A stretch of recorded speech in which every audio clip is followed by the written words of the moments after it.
Batman is dead, a fact made abundantly clear in the opening cinematic of Gotham Knights, and as the new protectors of Gotham City, you're going to have your hands full ridding the streets of the gallery of villains and criminals who are taking advantage of the Dark Knight's passing. While Gotham Knights presents a different take on the lore of Batman, its roots are firmly planted in what made the Arkhamverse so beloved. Despite approaching the material laid out by Rocksteady in a new way, Warner Bros. Games Montreal has delivered a deep and progressive system that sometimes gets confused in what it's trying to be. After the Cape Crusader sacrifices himself inside the Batcave during a fight with Ra's al Ghul, the four successors to the Cowl must step up and fight a new threat in the wake of Bruce Wayne's death. Each of the protagonists have a history fighting beside Batman, and each of them have a unique skill set that stands them apart from one another. It makes combat and traversal feel different whenever you're on patrol of the city. It's a testament to the developers that I struggled to pick a favourite out of all four characters, as each one has something I enjoyed taking advantage of whenever I left the comfort of the Belfry to go out and fight crime. Red Hood is the tough guy using his twin pistols to punish foes in devastating fashion. Jason Todd was the second Robin, but after a near-death experience at the hands of the Joker, he was brought back to life thanks to the Lazarus Pit. Although this part of his life is behind him, you get the sense he's struggling to adapt to life as Red Hood, afraid to trust the ones close to him while at the same time doing his best to follow the legacy that Batman left behind. Despite keeping others at arm's length, he's a tour de force that was a hero I returned to multiple times thanks to his brutality and focus on pure strength. Batgirl is the daughter of Commissioner Gordon, a legend of the GCPD that refused to let crime and corruption win, whose death left a hole in the heart of Gotham as well as his daughter. Barbara Gordon's intelligence knows no bounds, and she has an advantage when it comes to hacking security cameras, using her brains to support her allies as well as her penchant for martial arts. She might not be as physically strong as some of the others, but she's an excellent choice when it comes to keeping the streets clean from crime. Robin, aka Tim Drake, might not be the first to don the attire, but he's probably the most akin to Batman. He also feels the most similar in terms of abilities due to him using stealth better than any of the other Gotham Knights. Enemies aren't as quick to notice Robin, allowing him to be stealthier than the others, and when using his cane across the various boroughs of the city, he can unleash fast and vicious justice regardless of the threat. Nightwing is clearly the favoured successor to Batman, and it makes a lot of sense given his natural leadership qualities. The first Robin, Dick Grayson, has a ton of experience fighting alongside his fallen friend and mentor, and he's also one of the four heroes that makes use of all of his abilities when fighting enemies. He's a fine blend of all the other three heroes, being both dangerous and nimble in battle, and using his knowledge of acrobatics learned during his time in the Flying Graysons to get around Gotham and fight whoever stands in his way. Regardless of who you're fighting as, combat revolves around light and heavy attacks. Hammering the two attacks unleashes combos that can do significant damage, and once enemies are weak enough, you can grab them to perform throws, attack them or interrogate for more information about crimes that are going on across the city. Being successful in battle builds your momentum, and as you progress through Gotham Knights, each character will unlock new momentum abilities specific to their style. For example, Nightwing will use his batons to launch a trail of electricity across the ground to stun and injure enemies, and Red Hood fires his guns with rapid precision. You can also approach gangs of enemies with stealth, although it's nowhere near as fluid or precise as it was in the Arkham games. I often found I alerted enemies too quickly, or they would notice me even though I was being cautious around them. Once you make a bit of noise, the whole gang will notice you, leading to an all-out brawl.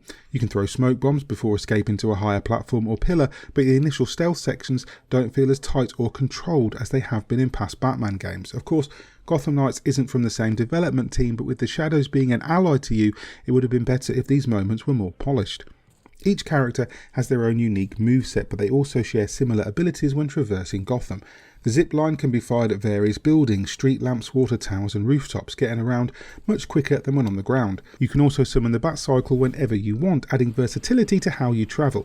Fast travel does unlock later on, as do some other cool abilities for getting around. You feel a great sense of freedom whoever you play as, and I loved how good it felt to get around the city. What's even cooler is how Gotham Knights includes co-op when playing, making it well worth teaming up with your friends.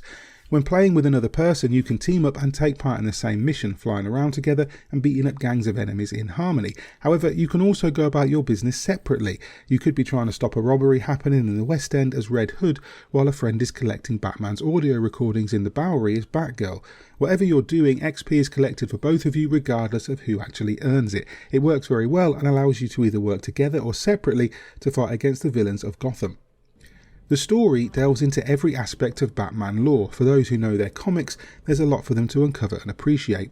The main focus revolves around the mysterious organisation known as the Court of Owls, led by the Voice, who are pulling the strings of Gotham from the shadows. Before his death, Batman had begun to uncover the court's secrets, and with crime on the rise, their actions are starting to reach boiling point. Various villains from the comics play a role in its story, such as the Penguin, Ra's and Talia al Ghul, and Carl Langstrom, aka Man-Bat.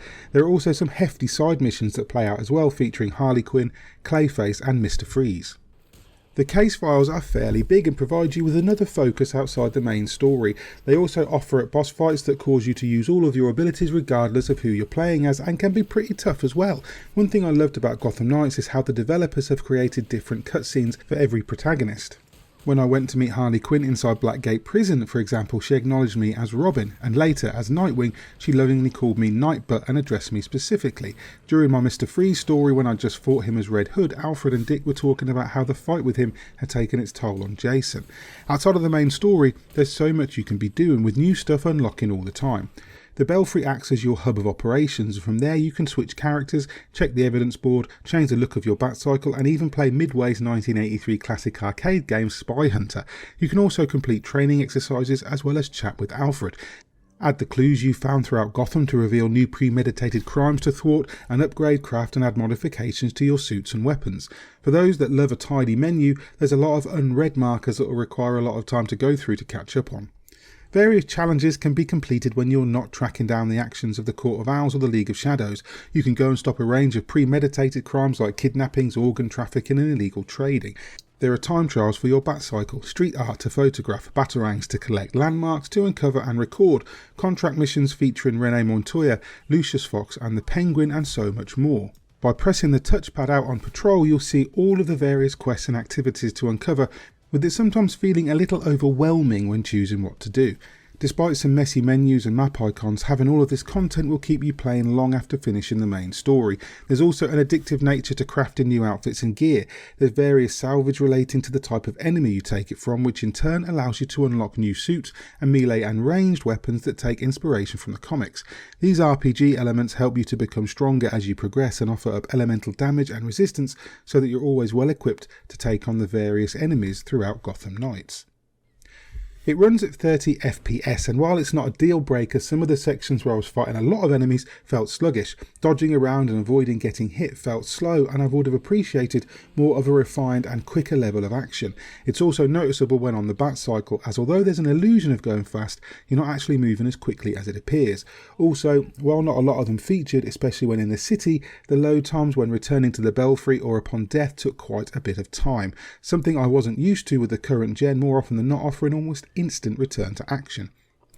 Gotham Knights is a surprisingly big game. There's a lot to do outside the main campaign, and rarely does it feel arbitrary.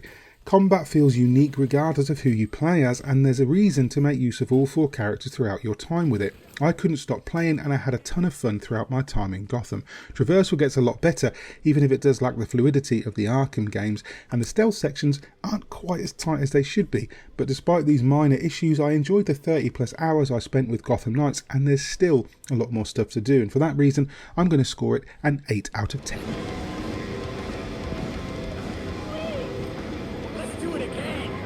Hi there, hope you enjoyed that review of Gotham Knights by Chris White. If you did, please hit like and subscribe, maybe tag that bell icon too, so you're kept up to date with everything we post going forward. And if you want to support us via Patreon, you can go ahead and do that. We appreciate everything that you guys do for us.